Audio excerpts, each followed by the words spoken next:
Hey, everybody. Welcome to the Buffalo Plus YouTube channel, brought to you by BuffaloPlus.com. I'm Mike Catalana. He is Dan Fates. We are together, Dan, talking about the thing, honestly, I don't normally like talking about. I'm tired of talking about COVID. I'm tired of talking about the vaccine. But every time we go away, somebody drags us back in. And in this case, honestly, this is my opinion here. Cole Beasley's dragging everybody in because he wanted to talk about it for the last couple of days. Yep. It was not a question in a news conference. It was Cole on social media. And I'll say it right off the top. He's entitled to his opinion. He can have his feelings. He can get vaccinated or not. That being said, he got the conversation going, and it's been nonstop.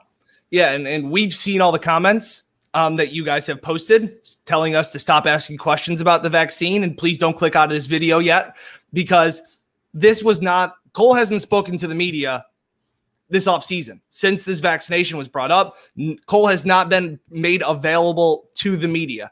This is Cole's going off on his own for a guy who said at the end of last season, about 6 months ago, how he got off social media and how it was the best thing ever for his life, for his mental health, and how he wished he did it earlier in his career. He got back on social media. He had a rap video that came out that we were all like, oh, cool, Cole's rapping again. Awesome. And since then, it has been nonstop about him being very defiant against the COVID vaccine, especially after on Thursday when the NFL Players Association and the league released new protocols for vaccinated and unvaccinated players. And if you haven't seen it, pretty much if you're a vaccinated player, life is back to normal. No masks. You have to get tested, Mike, once every 14 days, I think it said. And pretty much you can travel, you can go out, carpe diem, live your life. If you are unvaccinated, you are pretty much living again in 2020 season. Daily COVID testing, wearing masks.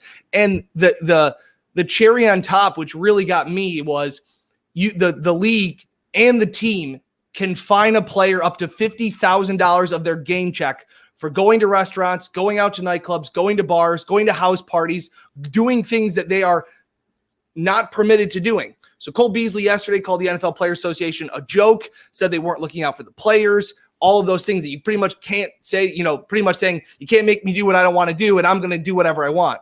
And then today, Mike, he goes to the Notes app, which is never a good move for anybody that opens up the Notes app to say something, and pretty much has his own press release saying that how he's unvaccinated, he's not going to get vaccinated. If you don't want to be near him, stay clear. It's his choice. And to quote him, saying that if it comes down to something along the lines of, if I'm forced to retire, so be it, was the line in his Notes app. So. All right. I'll say that he's obviously frustrated. He's got himself worked up, and I think he's speaking in major terms here. He talked about, if I die, I'm going to die living the way I live. He said a lot of stuff.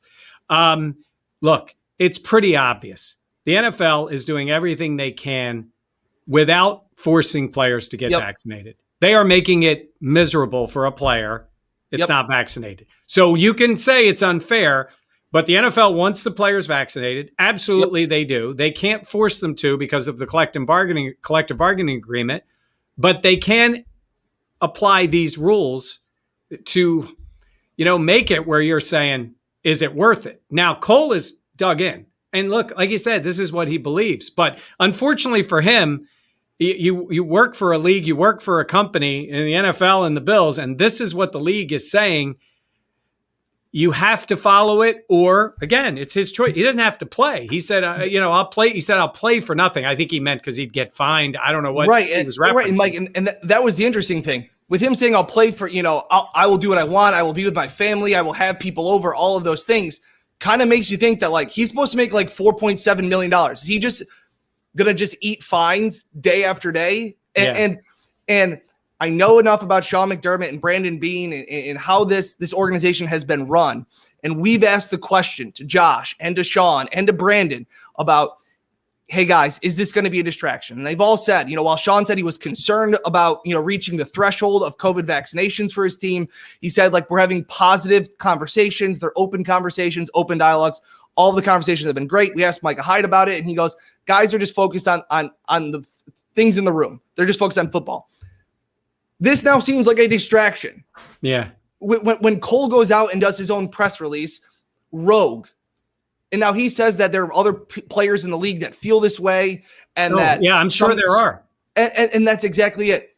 But they're not speaking up. And if they're speaking up, they're not doing it to 400,000 followers on Twitter like Cole is. Yeah. That's the difference. Well, even like Sam Darnold, he spoke up, said, I'm not vaccinated, said, I got to find out more, and basically left it at that. Now, he still gets criticized, right? And again, I would say in that case, well, Sam Darnold is saying, this is what I'm doing. So he's obviously well aware that he's got to follow these rules and has to do the things that other players won't have to do.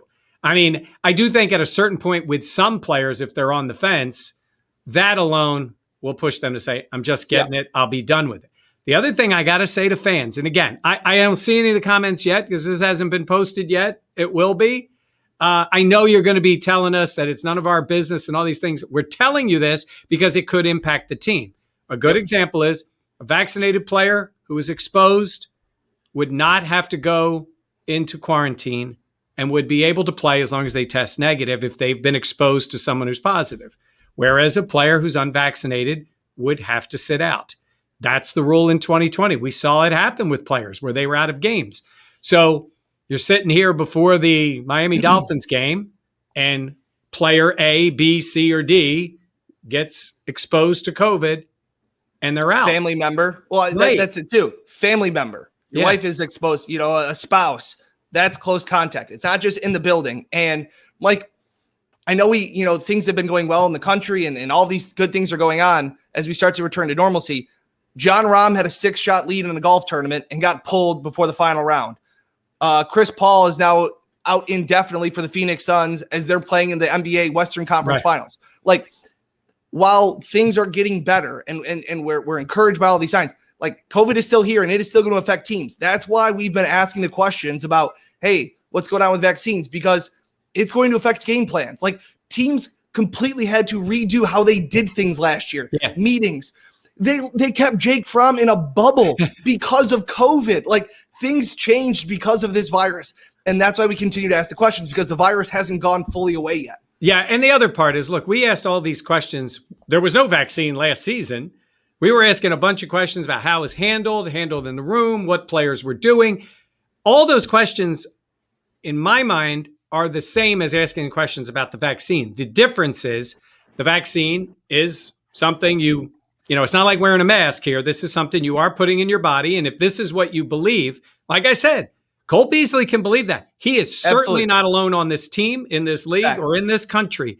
But there are rules that you have to go by. You can believe that if you work in Starbucks and they may still make you wear a mask to go to work, right? A lot of the people that are saying this are going to work sometimes in some places and still having to wear a mask to do it. So, and that are mad, but that's the rules of the place that you work. And Mike, the other thing too that just is evident to me, and we hope people have stayed through this video to get to this point. Another reason it's a story, Mike, is because while everybody can disagree, and they've always said that about NFL locker rooms, people come from so many different backgrounds and races and environments, but that they all can talk about it, right? And that's what they say. If the country was like an NFL locker room, we'd be in a better place. I've heard that said multiple times. Sean McDermott is very pro-vaccine. He has not sat on the fence. He has understood that everybody has their own decision to make and that they're all grown men. But Sean even came out his last press conference saying that personally, he thinks that our country's in better shape now directly related to the vaccine. Like, he didn't waffle. He didn't sit there in a gray area. Sean McDermott was very clear about his pro-vaccine stance. And while, like I said, it's not unlike people to have different stances, this one to be publicly where one person's coming out and saying this and another person coming out, that usually doesn't happen.